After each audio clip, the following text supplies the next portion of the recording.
Mula naman to sa NAIA. Naharang daw po sa NAIA, terorista. Magbabalita ng live si RH06 Sherwin Bata Alvaro. Sherwin, ano nakuha?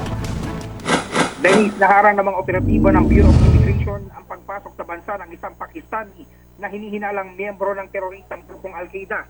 Ayon kay Immigration Commissioner Jaime Morente, si Muhammad Arif na dumating sa bansa sa ng Thai Airways mula sa Bangkok, Thailand noong Sabado sa Iloilo Airport ay naharang.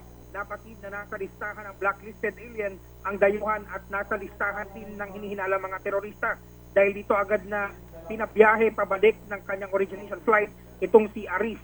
Nung presenta umano ni Arif ang kanyang pasaporte sa immigration counter, lumabas na may hit ang kanyang pangalan sa database ng Interpol dahil sa pagkakasama nito sa listahan ng Al-Qaeda sanction list.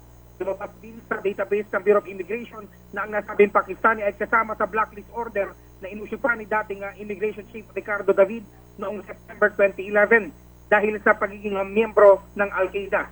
Yan ang DZRH News, RH number 6, Sherwin Bata Alfaro, naglilingkod sa pagbabalita.